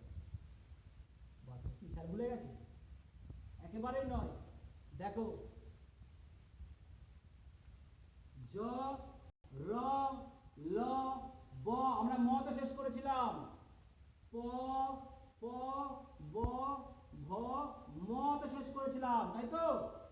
আগেরটাই। তাহলে আমি চলে গেছিলাম তালবস্য, মূর্ধন্য ষ, দন্তেশ্ব আর হতে, যেটাকে বলা হয়েছিল ঊষ্মধ্বনি। মাথায় রাখবে, এই স্পর্শধ্বনি আর ঊষ্মধ্বনি এর মাঝে জ, র, ল, ব অবস্থান করে বলে এদেরকে বলা হয় অন্তস্থ ধ্বনি। কি বলা হয়? অন্তস্থ ধ্বনি। আমি তোমাদের এই দুটো না দেখালে এর মাঝটাকে দেখাতে পারতাম না। বোঝা গেল কি বললাম? জ, র, ল, ব এই মাঝটাকে দেখাতে পারতাম না। এটাকে কি বলা হয়? অন্তস্থ ধ্বনি। অন্তস্থ ধ্বনি। কারণ এটা ঊষ্ম বর্ণ, এই যে এটা স্পর্শ বর্ণ এবং ঊষ্ম বর্ণের মাঝে যে ধ্বনিগুলোকে অবস্থান করে তাকে বলা হয় অন্তস্থ ধ্বনি। অন্তস্থ মানে হচ্ছে মধ্যবর্তী। কেমন? এবার ব্যাপার হচ্ছে এদের আবার সেপারেট কিছু ব্যাপার আছে, একটুখানি বলি। র, রকে আবার রর একটা আলাদা বৈচিত্র্য আছে, জানো? বৈচিত্র্য বলতে কেমন বৈচিত্র্য? বৈচিত্র্য বলতে হচ্ছে যখন আমরা র উচ্চারণ করি আমাদের জিহ্বার অগ্রভাগটা সামান্য কেঁপে ওঠে। কেমন কেঁপে ওঠে? দেখো আমি বয়শূন্য র দিয়ে উচ্চারণ করছি, রাবণ, রা রা, এই যে কম্পনটা হচ্ছে একটা রা। দেখো আমি যখন উচ্চারণ করছি বাড়ি বাড়ি বাড়ি, বয়াকাটা বাড়ি, তখন কিন্তু আমাদের জিভ কম্পিত হয় না। কিন্তু যখন বলি রাম, রাবণ, রাজত্ব, রাত, সব কিছুতে কম্পিত হয়। জিহ্বার অগ্রভাগ যখন কম্পিত হয় তখন কি হয় না, র ধ্বনির উৎপত্তি হয়। এই জন্য রকে বলা হয় কম্পিত ব্যঞ্জন। কি বলা হয়? রকে বলা হয় কম্পিত ব্যঞ্জন।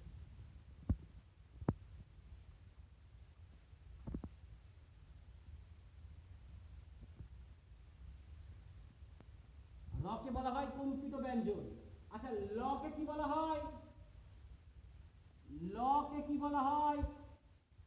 ল যখন উচ্চারণ করি আমাদের জিহ্বার অগ্রভাগ, এইটা জিহ্বার অগ্রভাগ দাঁতকে স্পর্শ করে এবং দুপাশ দিয়ে হাওয়া নির্গত হয়। দেখো ল ল মানে জিহ্বা, আমাদের জিহ্বার অগ্রভাগটা দাঁতকে স্পর্শ করছে এবং দুপাশ দিয়ে হাওয়া নির্গত হচ্ছে, তাই লকে কি বলি আমরা? পার্শ্বিক ধ্বনি বলি। দুপাশ দিয়ে যেহেতু হাওয়া নির্গত হয় তাই একে বলা হয় পার্শ্বিক ধ্বনি। মনে থাকবে।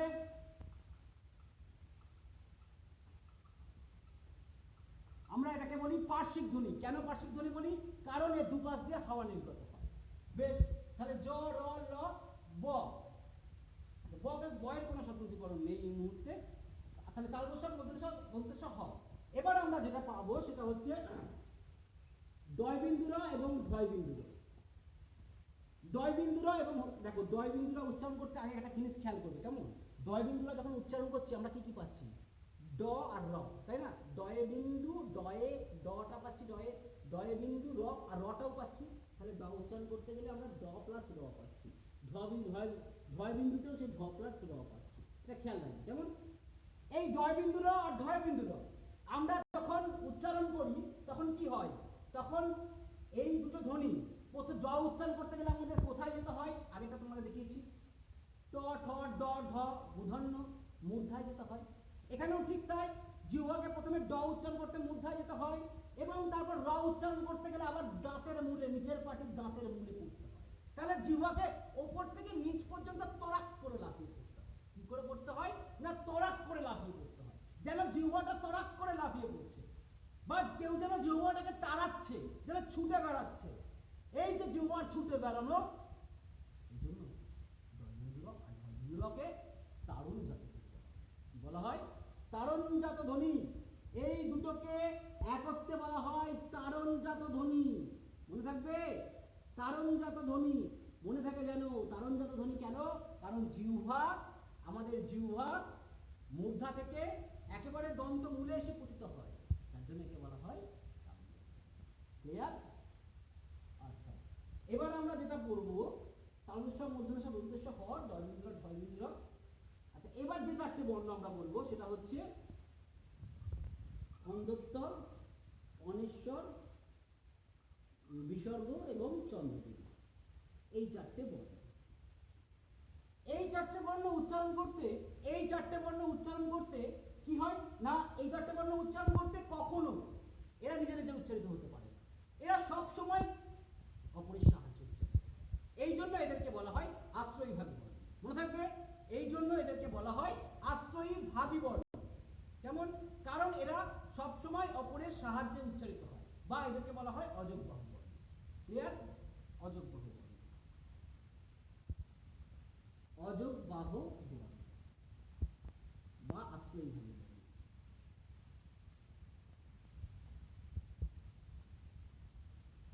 তাহলে আমরা অনেকটাই পেলাম।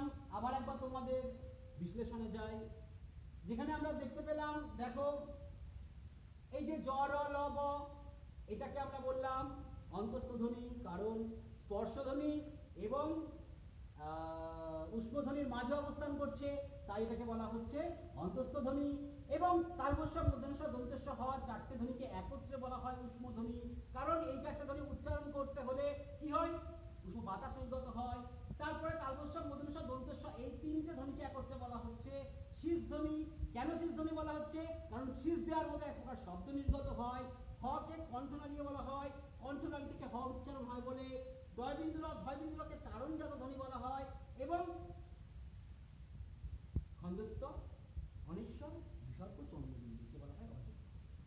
এই হচ্ছে তোমাদের ব্যঞ্জন বর্ণের একটা কমপ্লিট একটা বিষয় তোমাদের কাছে ক্লাস। এবার আমি তোমাদেরকে আর একটা জিনিস দেখাবো, ঠিক আছে? একটু তোমরা খেয়াল রাখবে। যেমন আমি এটা মুছে দেবো।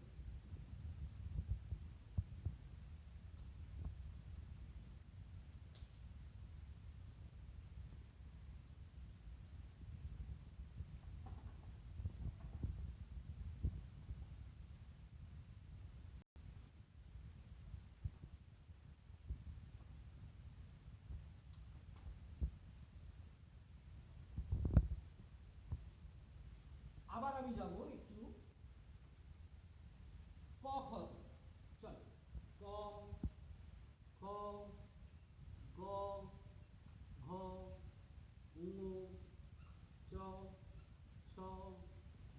ঝ ইউ ট ঠ ড ঢ মধ্যমে। দেখো তোমাদের কিন্তু অক্ষটাও আবার সেরা হয়ে যাচ্ছে এই করে, তাই না?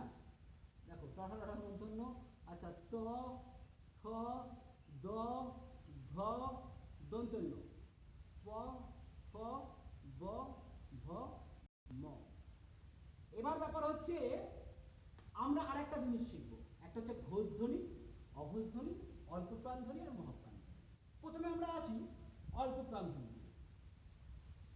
যে ধ্বনি অল্প প্রাণ, প্রাণ মিন্স বায়ু, যে ধ্বনি উচ্চারণ করতে অল্প বাতাসের প্রয়োজন হয়, যেমন যে ধ্বনি উচ্চারণ করতে বা যে ধ্বনিগুলি উচ্চারণ করতে অল্প বাতাসের প্রয়োজন হয় তাকে বলা হয় অল্প প্রাণ ধ্বনি। মাথায় রাখবে, মাথায় রাখবে প্রতিটি বর্গের প্রথম আর তৃতীয় অল্প প্রাণ। প্রতিটি বর্গের কথাটা মানে মাথায় থাকে, প্রতিটি বর্গের, এটাও তাই এটাও তাই, এটাও তাই এটাও তাই, এটাও তাই এটাও তাই, এটাও তাই এটাও তাই, প্রতিটি বর্গের প্রথম ও তৃতীয় হচ্ছে অল্প প্রাণ বর্ণ বা ধ্বনি। ক্লিয়ার? এবং দ্বিতীয় আর চতুর্থ মহাপ্রাণ। মহাপ্রাণ মানে কি? যে ধ্বনিগুলো উচ্চারণ করতে বেশি শ্বাসবায়ুর প্রয়োজন হয়। প্রাণ মানে বায়ু, যে ধ্বনিগুলি সৃষ্টি করতে বেশি শ্বাসবায়ুর প্রয়োজন হয় তাকে বলা হয় মহাপ্রাণ ধ্বনি। ক্লিয়ার? তাহলে মহাপ্রাণ ধ্বনি, প্রাণ মানে হচ্ছে বায়ু, তাহলে মহাপ্রাণ মানে বেশি বাতাস লাগে। তেমন এই যে এইটা এইটা এইটা এইটা এইটা এইটা এইটা এইটা এইটা এইটা এইটা এইটা অল্প প্রাণ, এটি মহাপ্রাণ। প্রতিটি বর্গের প্রথম এবং প্রতিটি বর্গের প্রথম এবং তৃতীয় অল্প প্রাণ, প্রতিটি বর্গের দ্বিতীয় এবং চতুর্থ। তাহলে আমরা অল্প প্রাণ শিখে গেলাম, মহাপ্রাণ শিখে গেলাম। ক্লিয়ার? আচ্ছা এবার আমরা আসবো অঘোষ আর ঘোষ। কেমন? আসবো অঘোষ আর ঘোষ। প্রথমে আমি বলে রাখি তোমাদেরকে যে অঘোষ ধ্বনি আর ঘোষ ধ্বনিটা কি। যে ধ্বনিগুলো উচ্চারণ, ঘোষ শব্দের অর্থ হচ্ছে সুর বা নাক। আমাদের এই যে কণ্ঠতন্ত্রী না, এখানে কণ্ঠতন্ত্রীতে এক প্রকার স্বরতন্ত্রী থাকে, কণ্ঠতন্ত্রীতে এক প্রকার স্বরতন্ত্রী থাকে। ঠিক কেমন বলতো? একটু এদিকে এই যে এরকম এই পদ্মার মতো এরকম ঝিল, এখান থেকে যদি পদ্মাটা কেটে দিই দেখবে এখানে এই অংশটুকু লেগে থাকবে আর এগুলো ঝিলঝিল করে ঝুলবে, তাই না?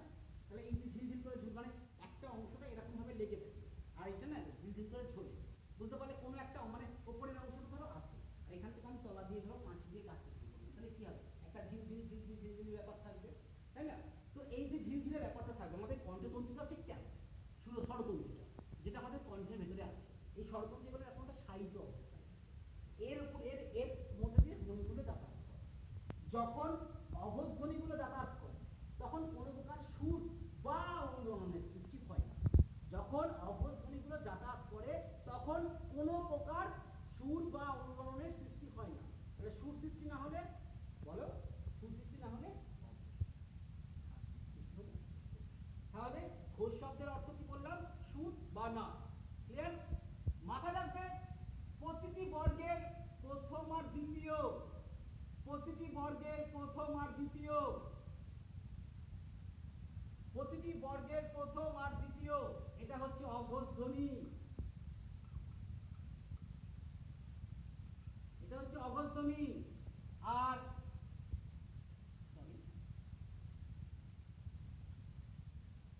আর তৃতীয় আর চতুর্থ, আর তৃতীয় আর চতুর্থ, এটা হচ্ছে ঘোষ ধ্বনি। মানে কি দাঁড়ালো জায়গায়, মানে ক খ উচ্চারণ করতে গেলে আমাদের স্বরতন্ত্রীর মধ্যে দিয়ে যখন আসে তখন কোনো প্রকার সুরের সৃষ্টি হয়, তাই এটা অঘোষ। আর গ আর ঘ বা এই দ্বিতীয় বা এই যে তৃতীয় চতুর্থ ধ্বনিগুলো এরা যখন যাতায়াত করে তখন এক প্রকার সুর বা অনুরণন, এই যে সুর বা অনুরণনের সৃষ্টি হয়, তো এটাকে কি বলা হয়? এটা কি বলা হয়? ঘোষ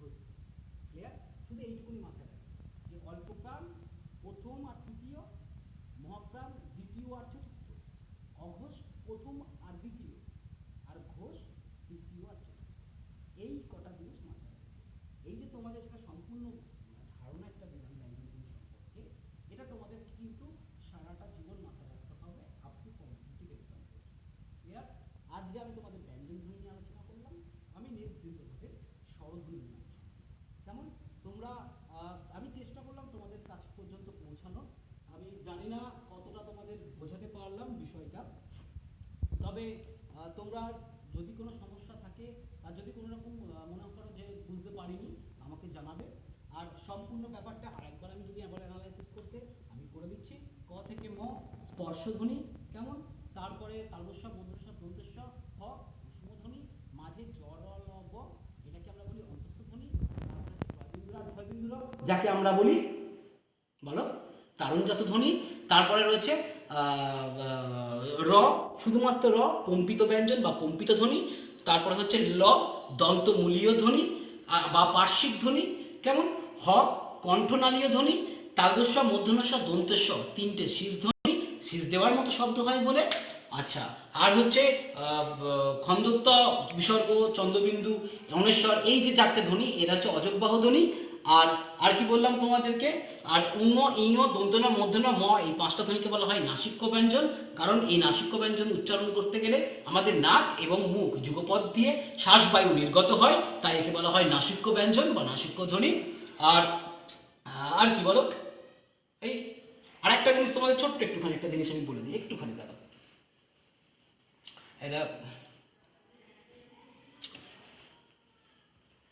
এটা খেয়াল রাখবে, হ্যাঁ? রাইট অল্পপ্রাণ ডট মহাপ্রাণ, ঠিক আছে?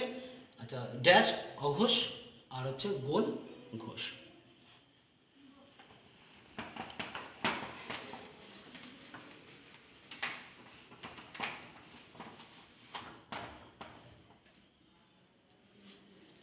আচ্ছা, আর একটা জিনিস তোমাদের আমি বলবো, যেটা আমি আপাতত মুখেই বলে রাখি, বর্ণ বর্ণ বা ধ্বনি কি, যেটা তোমাদের একটুখানি বললাম। মনে রাখবে, বর্ণ আর ধ্বনি কিন্তু এক জিনিস নয়। কেমন? আমরা মুখে যখন উচ্চারণ করি তখন সেটা হয় ধ্বনি, আর যখন সেটা লিখি তখন সেটা হয় বর্ণ। কেমন? আবার এটা মাথায় রাখবে যে বর্ণ বা অক্ষরও এক জিনিস নয়। কেমন? বর্ণ আমরা বলি না যে অক্ষর, ক অক্ষর, খ অক্ষর, এটা ঠিক কথা নয়। আমাদের ছোটবেলা থেকে শুধুমাত্র ভুল শেখানো হয়েছে। এটা অক্ষর এটাকে বলে না। অক্ষর কোনগুলোকে বলে জানো? অক্ষর বা দল বা সিলেবাল। যাকে অক্ষর বলা হয় তাকে দল বলা হয়, তাকে সিলেবাল বলা হয়। যেমন ধরো রবীন্দ্রনাথ, রো বিন দ্র নাথ, রো বিন দ্র নাথ। এই যে এক নিঃশ্বাসে শব্দের যে ক্ষুদ্রতম অংশটুকু উচ্চারিত হয়, এক নিঃশ্বাসে শব্দের যে ক্ষুদ্রতম অংশটুকু উচ্চারিত হয়, যেমন রবীন্দ্রনাথের রো বিন দ্র নাথ, এই যে ক্ষুদ্রতম অংশটুকু উচ্চারিত হয়, এটাকে বলা হয় দল বা অক্ষর। এটাকে বলা হয় দল বা অক্ষর। তাহলে এটা কিন্তু তোমরা মাথায় রাখবে, বর্ণ বা অক্ষর কিন্তু কোনো মতেই এক নয়। কেমন? এটা কিন্তু তোমাদের মাথায় রাখতে হবে। আচ্ছা, আর একটা জিনিস আমি তোমাদেরকে বলবো, যেটা হচ্ছে শব্দ বা পদ কি। শব্দ বা পদ কি? শব্দ বা পদ কি একই জিনিস? ঢং করে একটা আওয়াজ হলো, এটাই কি শব্দ? না। ধরো আমি তোমাদের বলি আকাশ, আকাশ ঘুড়ি উড়ছে। কেমন? আকাশ ঘুড়ি উড়ছে। তাহলে আকাশ একটা শব্দ, ঘুড়ি একটা শব্দ, সরি উড়ছে নয়, আকাশ ঘুড়ি ওরা, আর ওরা একটা শব্দ। এই আকাশ ঘুড়ি ওরা হলো একটা শব্দ। কিন্তু এই আকাশে যখন বিভক্তি পড়ে যায়,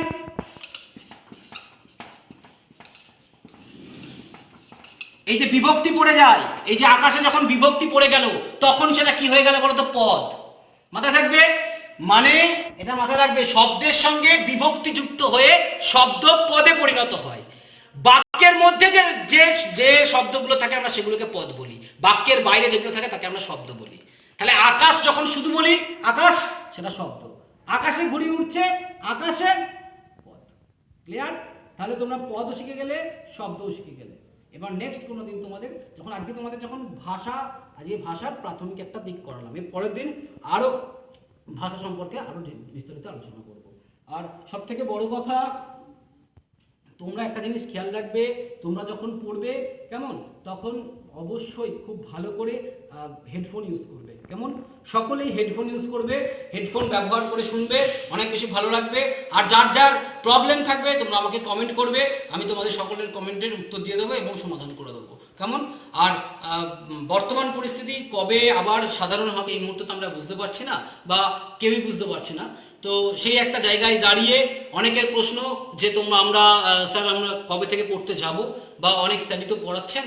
তো এই মুহূর্তে দাঁড়িয়ে আমি একটা কথাই তোমাদের উদ্দেশ্যে বলি যে বর্তমান পরিস্থিতি যা, সেখানে আমি কেবলমাত্র নিজের স্বার্থে এবং রাজ্য সরকারের কোনো রকম নিয়মকে উল্লঙ্ঘন করে আমি তোমাদের পড়তে আসতে বলতে পারবো না। কেমন, এটা তোমাদের ক্ষেত্রে অনেক সমস্যা আসবে। আমি যেভাবেই পারি না কেন, যত কষ্ট করেই পারি না কেন, আমি তোমাদের কাছে ঠিক গিয়ে পৌঁছবো, আমি চেষ্টা করবো। কেমন, তোমরা ততক্ষণ ঠিক যেভাবে বাড়িতে আছো সবাই সেভাবেই বাড়িতে থাকো, পরিবারের সাথে সময় কাটাও আর পড়াশোনা করো। যেটুকুনি সময় কাটাতে পারছো না, বিভিন্ন বিনোদন, কেউ আঁকা, কেউ বিভিন্ন রকম জিনিস নিয়ে থাকো। আর আজকে এই পর্যন্তই, সবাই ভালো থেকো এবং সুস্থ থেকো। ওকে, ধন্যবাদ।